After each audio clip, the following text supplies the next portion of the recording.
vidas na exposição da sua palavra. Vamos orar. Senhor Deus, mais uma vez estamos aqui desejosos de sermos instruídos para que a tua palavra fale ao nosso coração. Senhor Deus, traz ao nosso entendimento, por meio do teu Espírito, aquilo que vai ser falado aqui, aplica isso aos nossos corações, e que possamos, ó Senhor Deus, viver por meio da tua palavra, Senhor, louvar o teu nome, Senhor, e cada dia mais nos aproximar da graça, Senhor Deus, Salvador de Deus em nossas vidas, que está presente em nós por meio do teu Espírito. Fica, Senhor, com o teu povo, Senhor, com o que nós pedimos, em nome de Jesus. Amém. Queridos, vamos abrir a palavra do Senhor em Marcos, capítulo 5. Agora, a segunda parte, uma pequena parte, a finalzinho daquela narrativa que começamos na semana passada sobre a cura do endemoniado Gerazeno. E nós dividimos em duas partes. A primeira parte seria a parte em que o milagre acontece, a cura acontece, né? O Senhor Jesus expulsa, né, aquele espírito maligno daquele homem, né? E aí há uma situação interessante que vai dar início à segunda parte da narrativa, né?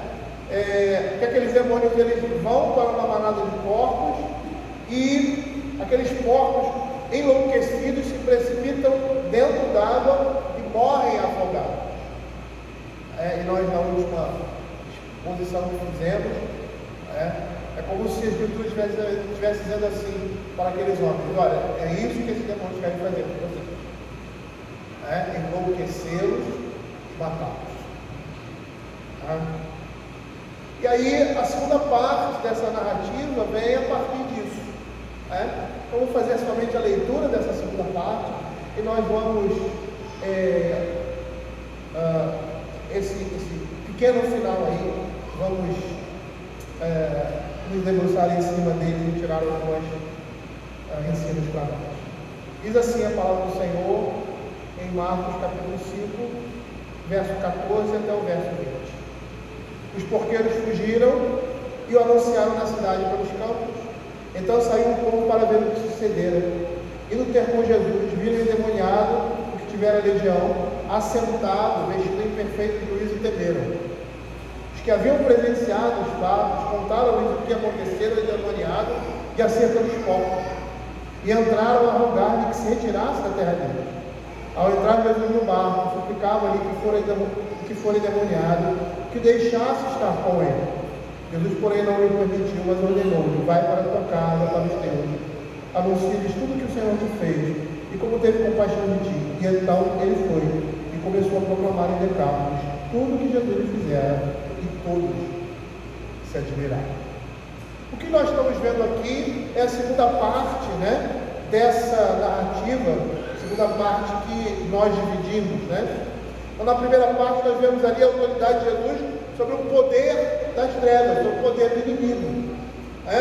Anteriormente a isso, nós vimos o poder do Senhor Jesus, a autoridade sobre os elementos da natureza, e agora, sobre esses seres espirituais que estão debaixo do poder e do domínio do Senhor. E é interessante porque a Escritura vai nos mostrar, no decorrer do doutrinamento e do discipulado dos discípulos do Senhor Jesus, que essa autoridade lhes é dada. Lá em Lucas capítulo 10, verso 17 e 19, nós temos também os seus paralelos dos outros evangelhos, diz assim: então regressaram os 70, possuídos de alegria, dizendo: Senhor, os próprios demônios nos submetem pelo teu nome. Mas ele lhe disse: eu via Satanás caindo do céu como um relâmpago. Eis aí vos dei autoridade para pisar de serpentes e escorpiões, e sobre todo o poder do inimigo, e nada absolutamente vos causará dano. Não obstante, alegrai-vos, não porque os espíritos se submetem, e sim porque o vosso nome está arrolado no céu. E aqui nós temos uma coisa interessante, que a autoridade que o Senhor Jesus nos outorga, nos dá. E apesar de nós entendermos que esses homens aqui, eles tinham um papel especial, eles eram apóstolos e tinham mundos diferentes do que nós temos hoje, de certa forma esse poder permanece em nós, não para sair expulsando demônio por aí, né? Mas para vencer Satanás nos seus domínios, para pisar serpentes e escorpiões e para ter poder sobre o inimigo. A palavra do Senhor diz: resistir ao diabo e ele fugirá de vós. Eu vou mostrar vários exemplos na Escritura em que nós, em Cristo Jesus, temos poder para vencer Satanás nas nossas batalhas, nas nossas guerras, nas nossas lutas, porque ele foi amarrado, ele foi dominado, ele foi vencido nas nossas vidas pelo poder de Deus. Nós não somos mais escravos do diabo, nós não somos mais escravos do pecado, e por isso podemos resistir aos dardos inflamados do maligno. A Escritura vai nos dizer, lá em Colossenses capítulo 1, verso 13, que pelo poder de Deus em Cristo Jesus, Ele nos libertou do império das trevas e nos transportou para o reino do Filho do seu amor, no qual temos a remissão dos pecados. Este que é a imagem do Deus invisível, o primogênito de toda a criação, pois dele foram criadas todas as coisas, no céu e sobre a terra, as visíveis e as invisíveis, sejam tronos, sejam soberanias, quer principados, quer potestades, tudo foi criado por meio dele, e para ele é todas as coisas, nele tudo subsiste. E é nesse poder que nós nos encontramos hoje. Nós temos poder sobre as obras das trevas. Eu não estou dizendo aqui que você pode chegar e expulsar um demônio, né? Eu não estou dizendo isso, e seria complicado eu explicar essas coisas, que hoje o que nós podemos fazer quando estamos vendo um endemoniado, uma pessoa que está orar a Deus, pedindo para que o Senhor repreenda aquele espírito maligno. Esses homens aqui, pelo poder de Deus, eles tinham autoridade para falar a esses demônios, e esses demônios saírem da mesma hora. Eles eram apóstolos, foram enviados por Cristo, tinham um número especial. Mas nós também carregamos sobre nós a autoridade do nosso Cristo. E Satanás não tem poder contra nós. Nós não somos presas na mão do diabo, pelo contrário. Nós não só podemos resistir a ele, como podemos vencê-lo por causa do poder de Cristo em nós. Eu não sei quantos estão participando da leitura que nós estamos fazendo às sextas-feiras. É muito interessante a maneira como John Bunyan escreve, criando uma alegoria com relação à verdade da Escritura. E nessa alegoria que ele cria, refletindo a Escritura, ele chama aqui, ele caracteriza uma cidade chamada cidade da alma humana, e o principal invasor dessa cidade, o que quer dominar essa cidade, chamada Diabolos. E ele fala uma coisa bem interessante, que Diabolos e seus correligionários, os seus soldados, eles não podem entrar na cidade sem a permissão dos cidadãos de alma humana. A Escritura vai dizer que Satanás não tem poder sobre nós. Por isso Paulo vai dizer assim: não reine, portanto, o pecado em vosso corpo mortal. Por isso tantas exortações para abandonar a nossa natureza pecaminosa que está presente dentro de nós. Por quê? Porque Satanás não tem domínio sobre nós. E ele sabe disso. E a maneira como ele pode entrar, ou seja, não é possuir uma pessoa, mas entrar, ou seja, dificultar a vida, de uma pessoa. Torná-la difícil é fazer com que esse homem peque por si mesmo. Mas quando resistimos ao pecado, quando dizemos não à nossa vontade, à vontade da nossa carne, nós estamos resistindo ao poder de Satanás. Não somos mais escravos, nós somos libertos por aquele que é o nosso Senhor e Salvador, Jesus Cristo. A primeira parte fala dessa autoridade do Senhor Jesus sobre o inimigo. Essa segunda parte fala da autoridade do Senhor Jesus sobre esses espíritos malignos. E isso já apontava para aquilo que ele estava para fazer e estava fazendo, trazendo o seu povo completo à libertação. E aqui nós estamos vendo que ele é o Senhor da criação, e como Deus é também Senhor sobre os seus inimigos e os inimigos dos homens, ou seja, Satanás e seu exército. Nós vimos isso na primeira parte. Agora, nessa segunda parte, nós vamos ver os desdobramentos dessa libertação desse homem. Ver o que acontece após Jesus demonstrar seu poder sobre os espíritos imundos. E nessa parte da narrativa nós podemos dividi-la em dois momentos. O primeiro momento seria a reação das pessoas quanto ao acontecido, e o segundo momento seria o pedido daquele homem que fora liberto por Jesus. Então nós vamos fazer essa separação aqui, esses dois momentos no final dessa narrativa. Dos versos 14 aos versos 17, ao verso 17 nós estamos vendo a reação das pessoas ao acontecido.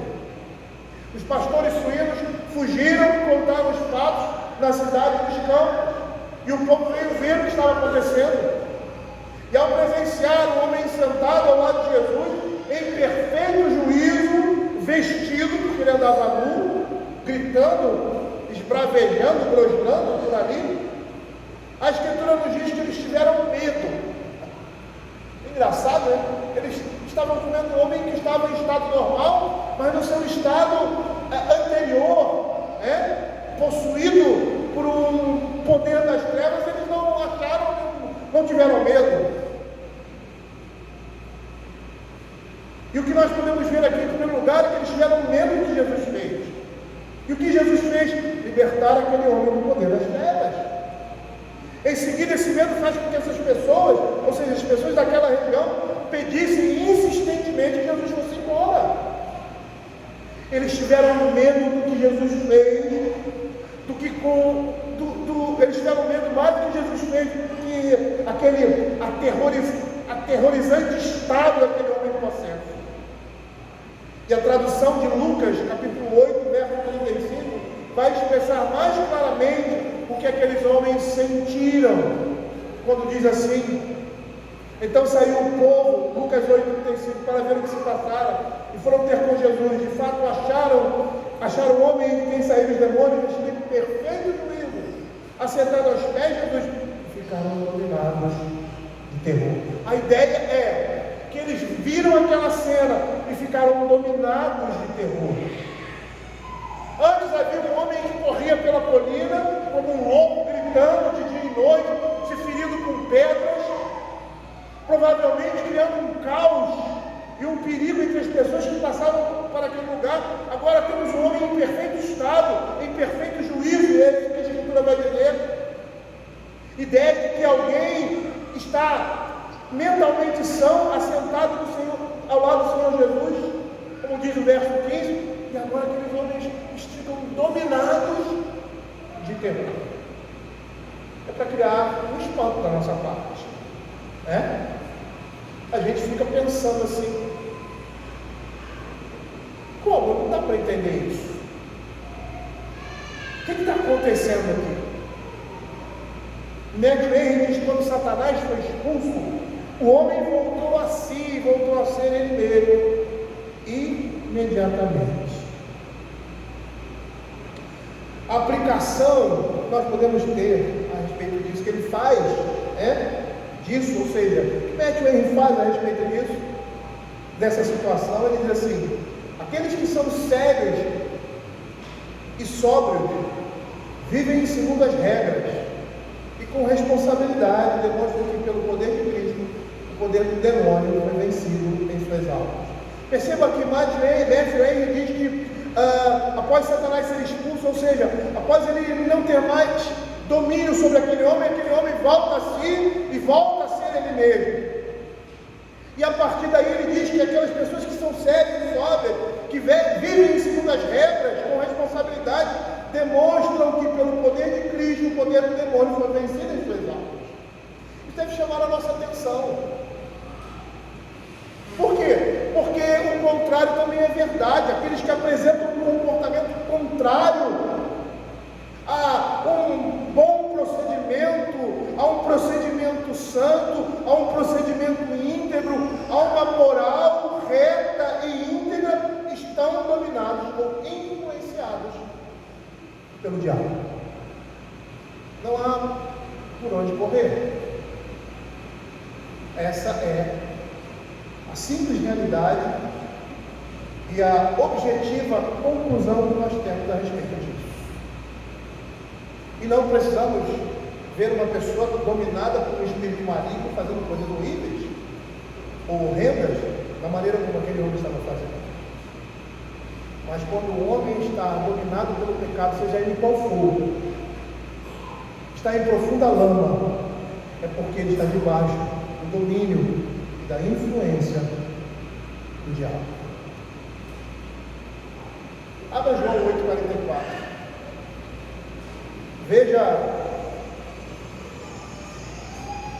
como isso é uma verdade. Até porque esses homens aqui, eles não estavam demonstrando nenhum comportamento, vamos dizer assim, tão discrepante ou fora de um padrão, mas estavam demonstrando uma religião falsa. Eles estavam vivendo uma falsa religião, criando intrigas, apresentando invejas e ciúmes, e com o intuito de matar o Senhor Jesus simplesmente por inveja. Veja aqui o que a Escritura vai dizer: vós sois do diabo, que é vosso pai, querer satisfazer o desejo. Ele foi homicida desde o princípio, jamais se firmou na verdade, porque nele não há verdade. Quando ele profere a mentira, fala do que lhe é próprio, porque é mentiroso e pai da mentira. Ou seja, o Senhor Jesus estava dizendo que esses homens estavam sendo influenciados, dominados pelo diabo. E eles estavam falando muito mais, eles estavam dizendo que Satanás era o pai deles. Por quê? Pela maneira, pelo comportamento que estavam tendo diante do próprio Cristo. Percebam, queridos,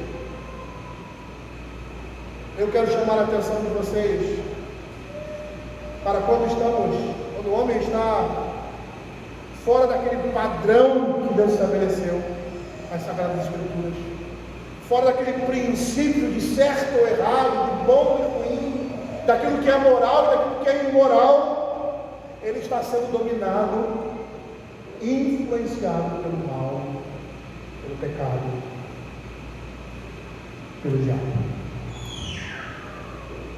E percebam que apesar de unicamente aquele homem demonstrar isso, toda aquela cidade vivia debaixo desse domínio. Era uma cidade pagã, eram pessoas que já ouviram falar do Senhor Jesus. Se você pegar relatos anteriores, você vai ver que o Senhor Jesus, e o relato a respeito daquilo que ele fazia, corria toda a Galileia e todas aquelas circunvizinhanças como essas aqui. Então eles já ouviam falar de Jesus, mas eles estavam dominados pelo pecado, aprisionados por Satanás, da mesma forma que aquele homem. E por que nós podemos dizer isso? Porque eles testemunham um milagre estupendo, mas isso não os leva à fé, pelo menos não inicialmente, né? Nós vamos ver aqui. O que acontece? Eles têm antipatia por Cristo e desejam a sua ausência, eles querem que ele não esteja mais ali.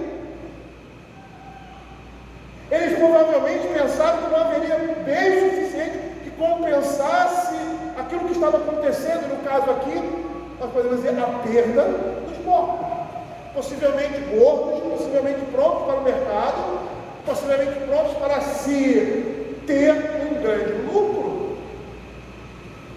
Então eles mediram isso. A presença de Jesus faz isso? Eu não quero.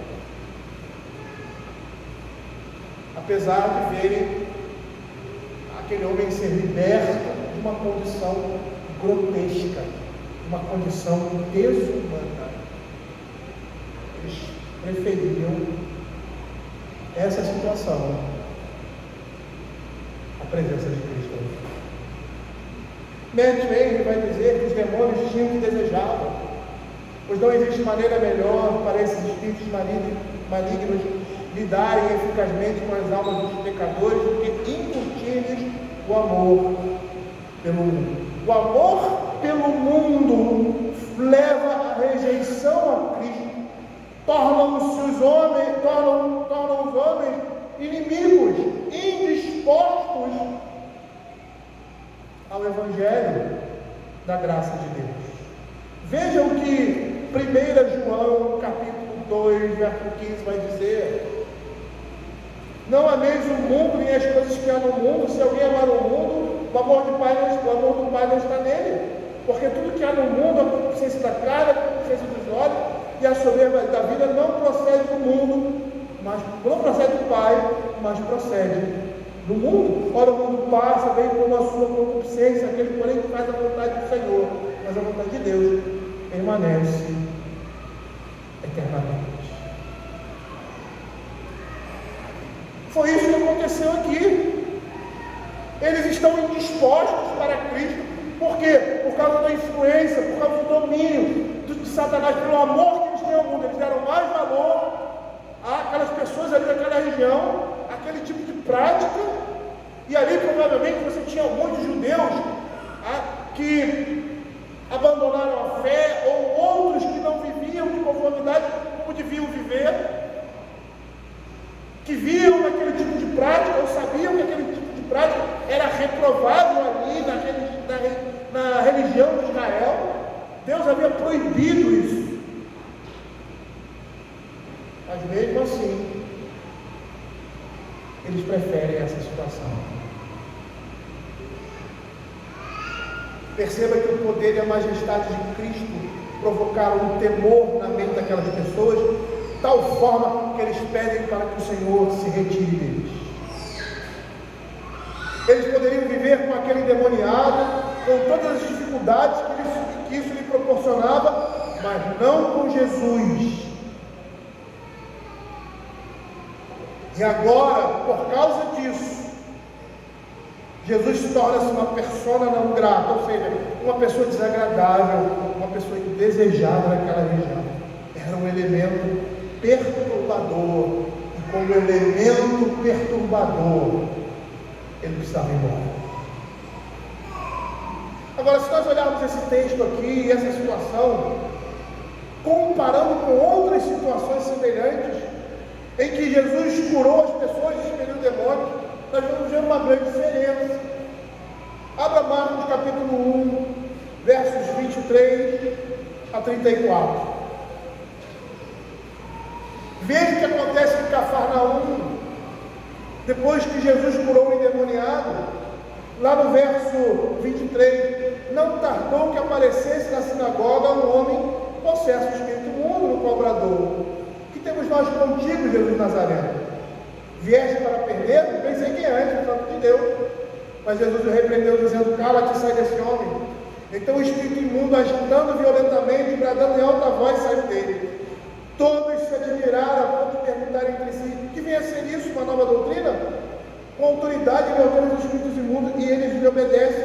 Então correu célere a fama de Jesus em todas as direções, por toda a circunvizinhança da Galileia. Lá no verso 32, à tarde, ao cair do sol, trouxeram a Jesus todos os enfermos e endemoniados. Toda a cidade estava reunida à porta, e ele curou muitos doentes de toda sorte de enfermidades.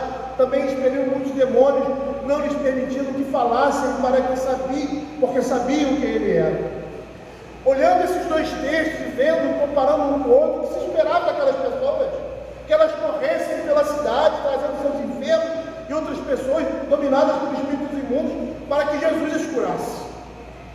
Perceba que até mesmo os samaritanos pediram para que Jesus ficasse mais tempo com eles. Os samaritanos eram inimigos dos judeus. Não havia uma relação de amizade, mas sim um desprezo da parte de um para com o outro. E depois de uma situação bastante constrangedora, do Senhor Jesus mostrar o pecado de uma mulher, aquela mulher vai na sua cidade e diz assim: olha, eu encontrei um homem e ele falou tudo a meu respeito. E as pessoas vêm. Aquela mulher não fugiu quando foi advertida ou quando foi exortada da sua situação irregular, mas ela vai no encontro do Senhor Jesus. E não só isso, atrás de outros comentários. Alguns comentaristas, ao fazerem essa reflexão aqui em relação a Marcos, no capítulo 5, apontam essa aversão a Jesus por um motivo financeiro, e parece que é realmente isso que vai chamar mais atenção, ou seja, pela perda do lucro que eles teriam na venda daqueles porcos, eles preferem agora que o Senhor Jesus saia daquela cidade. E essa não é uma atitude pagã para nós desconhecida na própria Escritura, porque nós temos o mesmo problema com o apóstolo Paulo. Paulo foi preso e açoitado por ter libertado uma mulher de um espírito maligno de adivinhação. E essa situação se encontra lá em Atos, capítulo 16, de 16 a 24. E os versos 16 em diante diz assim: aconteceu que, indo nós para o lugar de oração, nos saiu em encontro uma jovem possessa de espírito adivinhador, o qual adivinhando dava grande lucro aos seus senhores. Seguindo a Paulo e a nós, clamava dizendo: esses homens são servos de Deus Altíssimo e vos anunciam o caminho da salvação. Isso se repetia por muitos dias. Então Paulo, já indignado, voltando, disse ao Espírito: em nome de Jesus Cristo, eu te mando, retira-te dela. E ela na mesma hora saiu. Vendo os seus senhores que se lhes fizera a esperança do lucro, agarrando-o, Paulo e Silas, os arrastaram para a praça, à presença das autoridades, e levando aos pretores, disseram: esses homens, sendo judeus, perturbam a nossa cidade, propagando costumes que não podemos receber nem praticar porque somos romanos. Levantou-se a multidão unida contra eles, e os pretores, rasgando-lhe as vestes, mandaram açoitá-los com varas, e depois de lhe darem muitos açoites, lançaram no cárcere, ordenando ao carcereiro que os guardasse com toda a segurança. Este, recebendo tal ordem, levou-os para o cárcere interior e lhes prendeu os pés da história. Nós sabemos o que acontece depois dessa história: a conversão numa família. Mas veja aqui a mesma situação do Evangelho de Marcos. As pessoas se ressentem por terem perdido o seu lucro, e o seu lucro estava relacionado ao pecado, algo que era reprovável. Eles deveriam entender ali que a alma do homem vale muito mais do que qualquer bem material. E que quando nós olhamos aqui o contexto dessa cidade, da história em si, nós vemos que aquela cidade vivia na lama, na mesma lama em que os porcos se deleitavam. Eles deveriam ter se alegrado com aquele homem e pedido para que Jesus os abençoasse ainda mais com bênçãos para o corpo e para a alma. James Edward diz que aqueles homens que se ressentiram da introdução de Jesus em sua região e que pedem para que ele saia, representam a resposta do coração humano para Cristo. Essa é a resposta do coração humano para o Evangelho. A rejeição. Elas estão cegas e dominadas pelo seu pecado, e quando vem a luz de Cristo, elas fogem, elas não permanecem, porque elas não querem essa comunhão, elas não querem essa salvação. É interessante que essa passagem, eu gostaria de trazer aí algumas lições para nós, nos faz pensar em algumas circunstâncias semelhantes que que nós vemos no nosso dia a dia. Aquelas pessoas pediram para que Jesus se afastasse delas, porque não estavam dispostas a se afastarem dos seus pecados. Por quê? Porque se assim eles fizessem, ou seja, se eles se afastassem dos seus pecados, e aqui no caso, né, a maneira como eles estavam ganhando dinheiro, eles teriam vida e felicidade, mas eles preferiam que Cristo estivesse morto. E assim agem todos aqueles que, em vez de abandonarem um desejo pecaminoso, um pecado, uma situação de conforto que o leva ao pecado, lançam de lado o seu interesse por Cristo e as suas expectativas nele. Não estão dispostos a perder o conforto, a honra desse mundo, bens materiais ou outras facilidades, para viverem uma vida santa. O que deveria acontecer? O poder e a majestade, a santidade de Cristo deveriam atraí-los, mas essas coisas os afastam dele. O Evangelho de João, no capítulo 3, verso 19 a 21, ele vai dizer assim, explicando essa situação: o julgamento é este, que a luz veio ao mundo, e os homens amaram mais as trevas do que a luz, porque as suas obras eram mais. Pois todo aquele que pratica o mal aborrece a luz e não se chega para a luz, a fim de não serem arguídas as suas obras. Não pode ser assim conosco. Nós, os crentes, nós, a Igreja de Cristo, não podemos colocar o Senhor Jesus de lado. Mesmo que para isso tenhamos que pagar um preço, seja um preço do bem-estar, do conforto, da aceitação, ou seja o que for, nós não podemos abrir mão do Evangelho em nossas vidas. E às vezes essas coisas se manifestam de várias formas, né? É muito interessante ver isso em pessoas que são amantes de ouvir histórias de Jesus, do seu amor, amantes de pregações e sermões de muitos bons pastores, mas quando as implicações do Evangelho, quando as implicações dessa pregação entram na vida e na conduta diária, enfatizando determinados pecados, determinadas coisas que nós temos que abandonar, o que acontece? Nós nos ressentimos e não queremos um compromisso de vida com Cristo. Estamos fazendo a mesma coisa que os homens estão fazendo, mandando Cristo embora. Não pode ser assim conosco. Por quê? Porque isso vai mostrar o quê? O domínio do pecado na nossa vida. O poder do diabo em nós. O poder que foi quebrado. O poder que foi destruído. Satanás não tem mais autoridade, o pecado não tem mais poder em nossa vida. Para que vivamos como escravos, desejando essas coisas e abandonando aquelas coisas que são santas. Eu sei que a nossa natureza muitas vezes nos puxa para isso. Os desejos que militam no nosso coração, na nossa carne, às vezes nos lançam, mas nós temos em nós o poder de Cristo, ou seja, o seu Espírito. E é nesse poder que nós devemos nos agarrar. É nele que nós vamos conseguir vencer todas as artimanhas de Satanás, resistindo ao diabo e nos sujeitando a Cristo, como diz Tiago. É dessa forma que nós vamos resistir ao poder das trevas, que se manifesta constantemente dentro de você, dentro da sua casa, nos seus pensamentos, nas dificuldades, nas tentações, nas confusões, nas circunstâncias da nossa vida que querem nos levar a pecar. Não pode ser assim. Nós não podemos afastar Cristo de nós e achar que tudo está bem.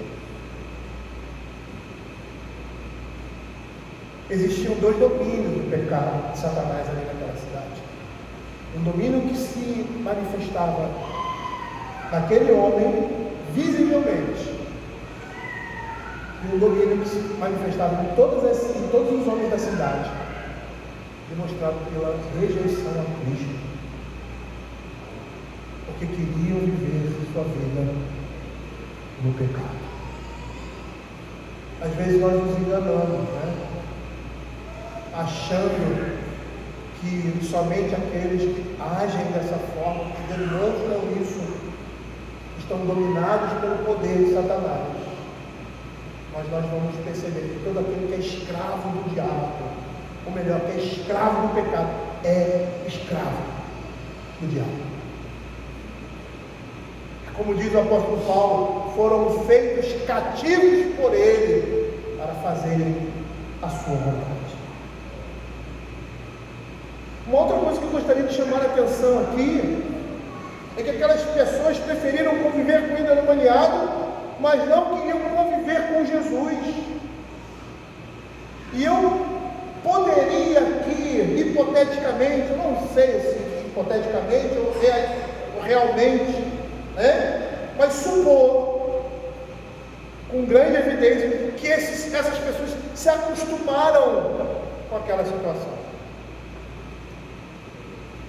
Se acostumaram de ver aquele homem daquele jeito, bradando, vociferando, endemoniado, se acostumaram com aquilo ali na vida da cidade.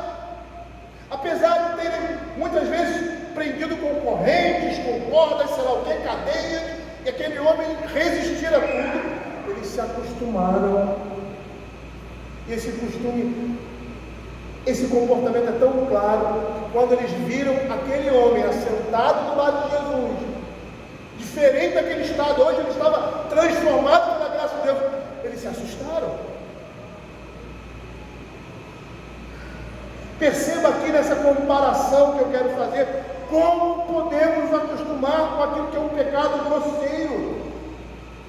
Muitas vezes, por termos familiaridade com ele, por ser algo comum em determinada região ou família. Eu poderia lhe dar vários exemplos.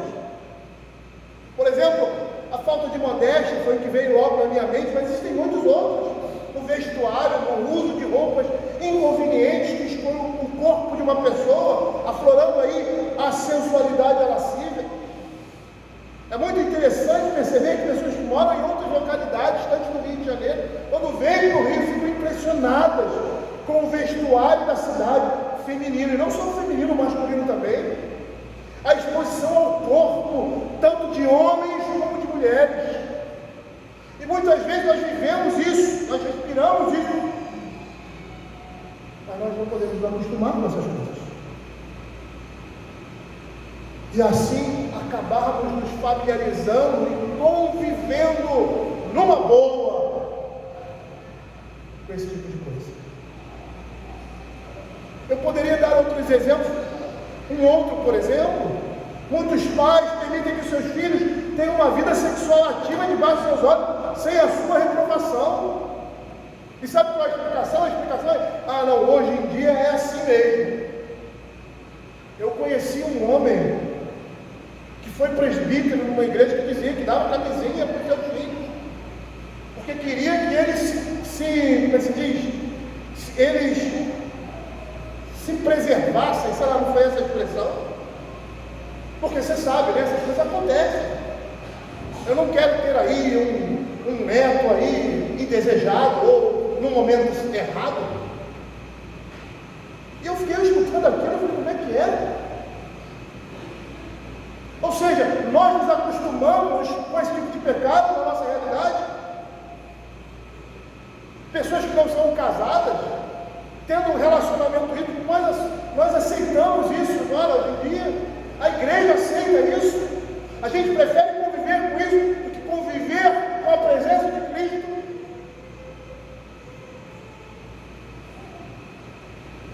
E eu poderia ir mais além. Por exemplo, a situação do nosso país, a desonestidade, a falta de justiça daqueles que deveriam exercer as melhores virtudes. Nós estamos vendo um crime sendo cometido por uma autoridade, um atrás do outro, um atrás do outro. A lei clara,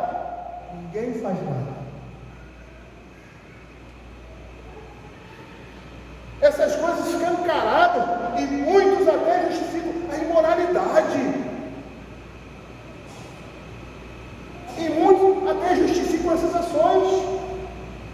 E pior, muitos crentes fazem vista grossa para bandidos travestidos de políticos e outras coisas relacionadas à nossa realidade hoje. Crentes. Eu poderia ir mais além, dando outro exemplo. Percebam que não é algo pontual. Muitas vezes, até mesmo cônjuges fazendo vista grossa para comportamento pecaminoso dos seus parceiros, dos seus companheiros, dos seus cônjuges, para não terem problemas maiores, fingem que não estão vendo. Preferem conviver com o pecado e afastar a presença de Cristo.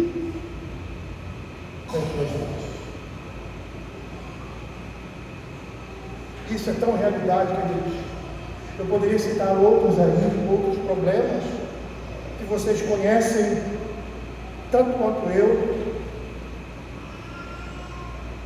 O pior é que nós nos acostumamos tanto com situações como essas, que quando alguém é censura, quando nós somos censurados para o nosso próprio bem, somos tidos como pessoas indesejáveis. Quando isso acontece, age da mesma forma como o povo daquela cidade que pede para Jesus se apartar deles. Não pode ser assim. Às vezes nós não conseguimos fazer essa relação tão próxima, tão presente na nossa vida. Olhamos para aquela situação daquela cidade, dizendo, aquela cidade é uma cidade pagã, isso aconteceu lá no passado, isso não acontece comigo. Mas quando começamos a olhar nesse ponto de vista, nessa perspectiva, nós vamos perceber que não é tão assim. Quem é que está dominando aí essa situação? Quem é a pessoa que está influenciando mais aí a vida dos crentes, das igrejas? Quem é? É Deus ou é Satanás?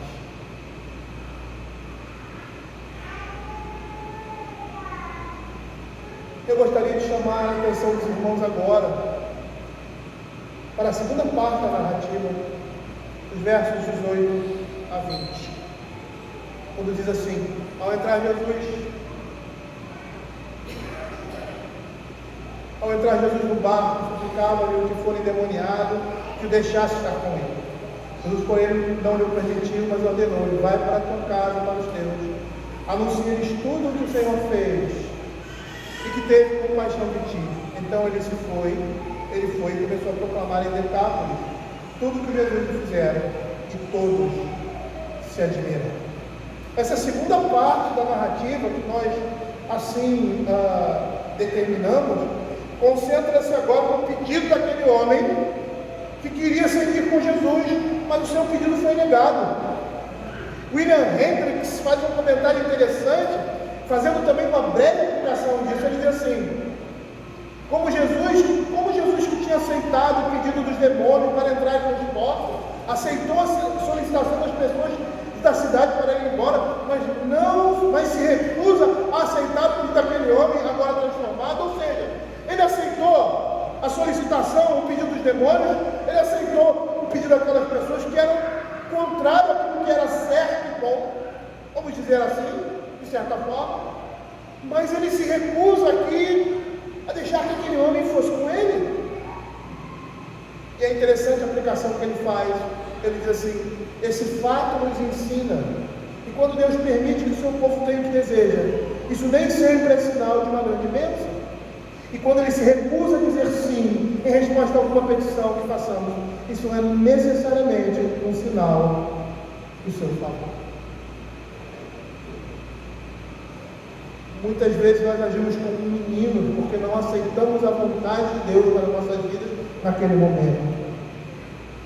E queremos, de uma forma rebelde, e obstinada que a nossa situação mude.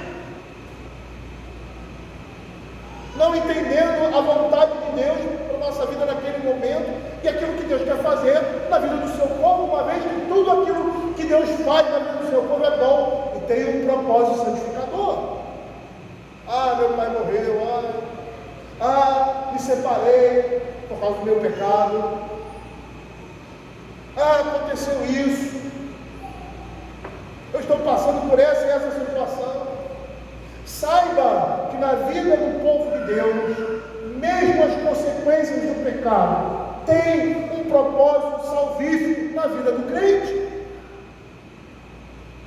As consequências de que nós estamos trazendo por causa disso, ou dessas coisas, vai nos trazer mais próximos de Deus, vai nos ensinar a amar ao Senhor, quando os nossos olhos estão na cruz de Cristo. Porque nada que acontece na vida do crente tem outro propósito, senão a glória de Deus na salvação do seu povo, na santificação do seu povo, na edificação do seu povo. É assim que acontece no meio do povo de Deus.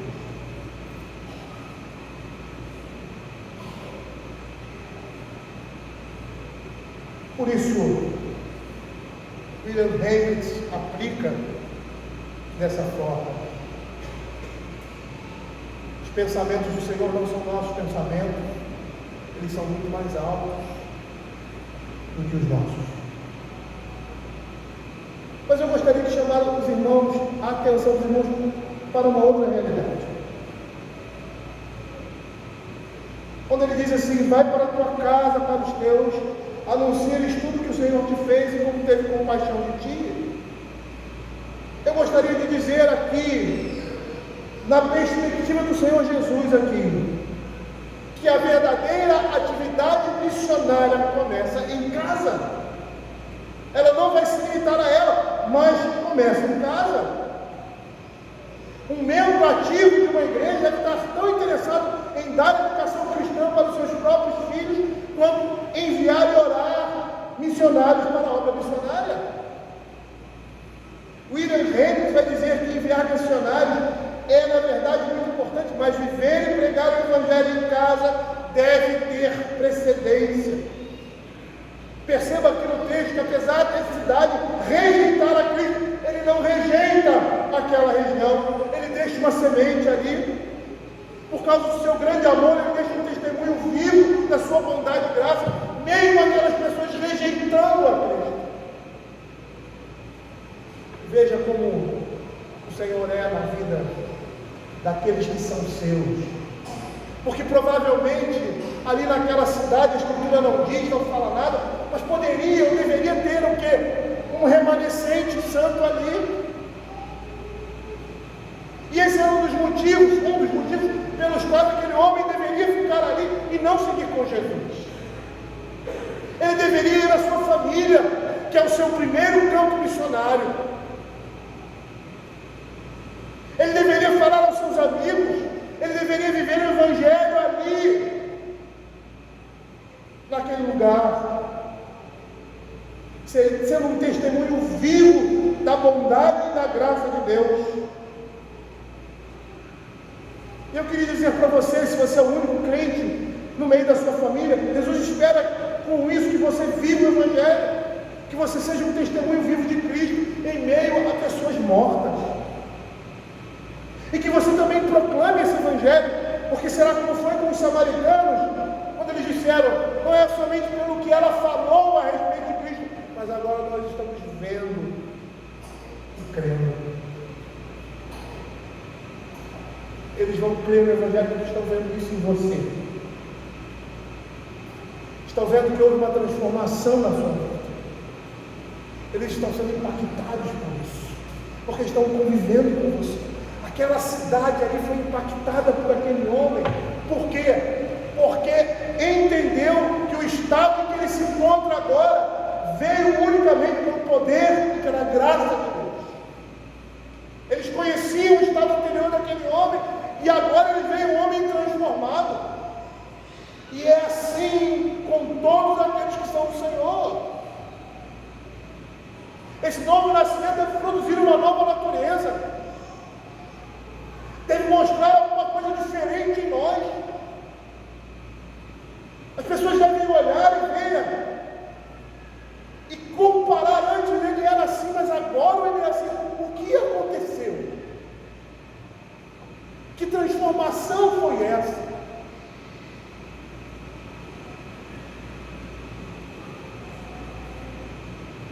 E o que ele faz? Ele começa a proclamar. Então ele começou a proclamar, não somente da sua casa, mas ele extrapola.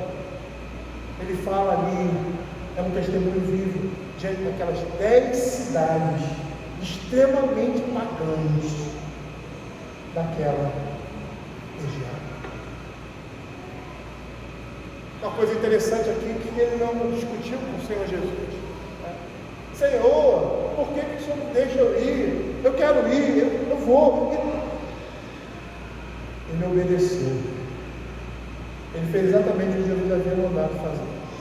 Foi obediente à voz de Cristo. Ele foi à sua casa e contou tudo que Deus fez em seu favor, e foi muito além, cheio de júbilo, alegria e gratidão. E por isso ele sai pregando a Cristo por toda aquela vizinhança, por toda aquela cidade. Como diz lá em Lucas capítulo 8, verso 39, então ele foi anunciando por toda a cidade todas as coisas que Jesus lhe tinha feito. Perceba aqui que esse homem agora, que foi transformado pela graça de Deus, foi liberto do poder do pecado, é o primeiro missionário, pregador enviado por Jesus a um mundo gentil. O gentio enviado para os gentios. E sabe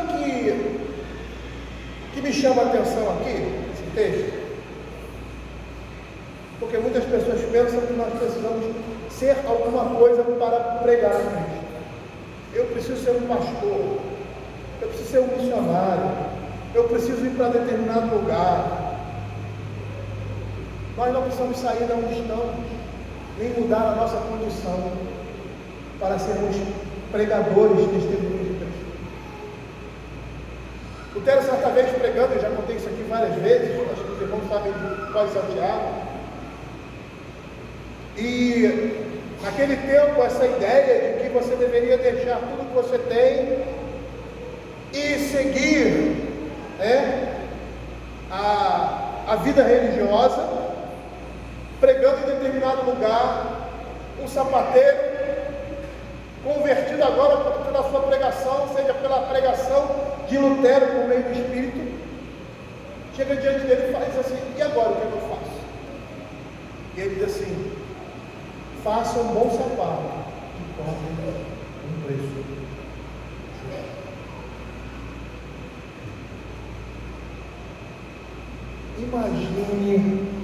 Imagine uma sociedade cheia de homens assim.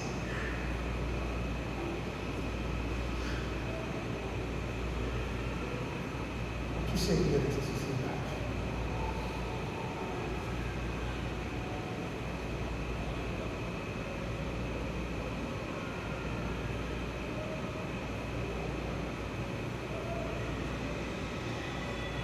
O seu testemunho do Evangelho vai ser confirmado em meio a pessoas que conheceram o seu velho homem e agora contemplam você em uma nova criatura em Cristo Jesus.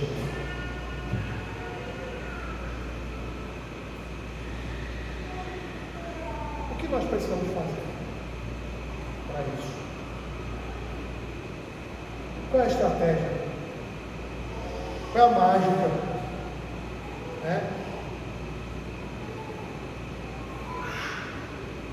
Eu vou falar de uma grande dificuldade que eu tenho no meu trabalho como professor. Todo dia eu oro que o Senhor me dá graça, porque eu tenho que demonstrar a graça de Deus. E é muito difícil, viu? Porque eu tenho que separar a briga, eu tenho que gritar, eu tenho que falar grosso. Às vezes eu chego dentro de sala de aula, levo 20 minutos para colocar a turma. Os alunos me odeiam na escola. Muitos deles, a maioria deles. Porque a maioria deles não querem aprender comigo. Sabe por quê? Porque eu cobro deles o que eles devem fazer. Às vezes eu fico pensando, Senhor, será que assim eu estou dando um testemunho? Vivo sem me dar sabedoria para ver isso aí. Porque você lida com o pior da sociedade em tamanho infanto-juvenil. E não é porque são de comunidades ou... Não, porque não tem o Evangelho. Seus pais não têm o Evangelho. Como é difícil. Era muito mais fácil no quartel o meu serviço. Lidando com soldado, correndo perigo, do que hoje em sala de aula. Muito mais difícil. Eu já separei briga de facão dentro da sala de aula. Briga de alunos, tá? Em que uma aluna brigando com a outra saiu toda rasgada e o supercílio aberto. E saímos correndo sobre o seu corpo. E uma vez, reunido com os professores, numa reunião de professores, teve lá um momento que as coisas de pedagogia, né? Sempre lá a reflexão, faz uma reflexão, um momento de incentivo, sei lá o que é. Tem sempre uma brincadeirazinha, o pessoal que sabe dessa área sabe, né? E aí um professor tinha que falar do outro professor, né? O que via no colega de bom, né? O que via. E eu falei com a colega, que nem tenho muita relação com ela, né? Porque ela é do primeiro segmento, eu sou do segundo. Os professores do segundo segmento às vezes não tem muita relação, porque estão sempre dando aula, oi, tudo bem, entra ali na sala dos professores, às vezes tem um tempo vago, às vezes não tem, ou na hora do almoço, são coisas rápidas, né? Momentos rápidos ali e tal. E às vezes a gente não conhece, principalmente quando você não se envolve muito na realidade deles. Tá? Você não conhece muito lá a situação, a vida das pessoas. Né? Você tem aquele relacionamento profissional. E uma professora de educação física, a gente se dá bem e tal, aquela coisa toda, mas é aquilo, aquele relacionamento. E ela ficou de falar de mim. Eu falei, o que essa mulher vai falar para mim? Aí ela disse assim, eu percebi que ela não tinha o que dizer, né? Que ela não tinha esse relacionamento comigo. Às vezes as pessoas iriam com o pessoal, a pessoa falando assim, legal, é isso, é aquilo, então. Aí ela olhou para mim e falou assim, falou para o colega, olha, o que eu vejo, eu tenho pouco contato com ele, mas o que eu vejo nele é o comprometimento dele com a escola. E aí eu fiquei pensando sobre isso.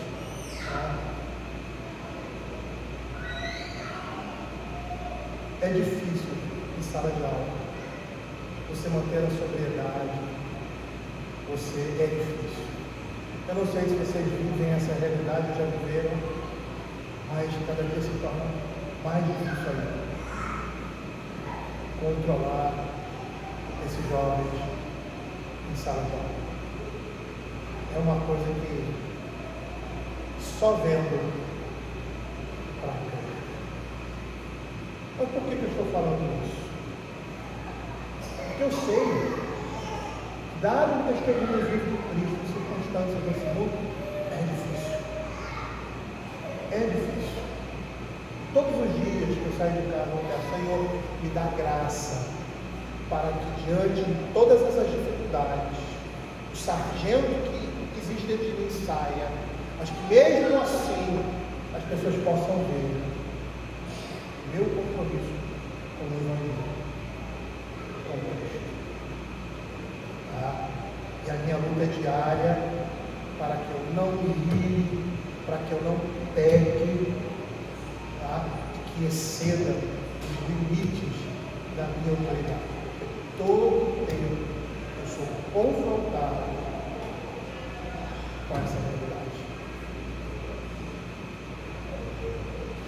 Todos nós temos uma dificuldade. Todos nós. Vivemos uma guerra espiritual. E nessa guerra espiritual, ninguém está de fora. Ninguém saiu incólume. Ninguém é mais poderoso do que ninguém. Todos somos iguais.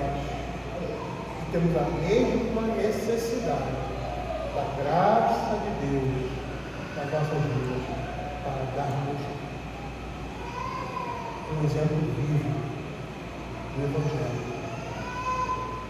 em nós. Vamos orar.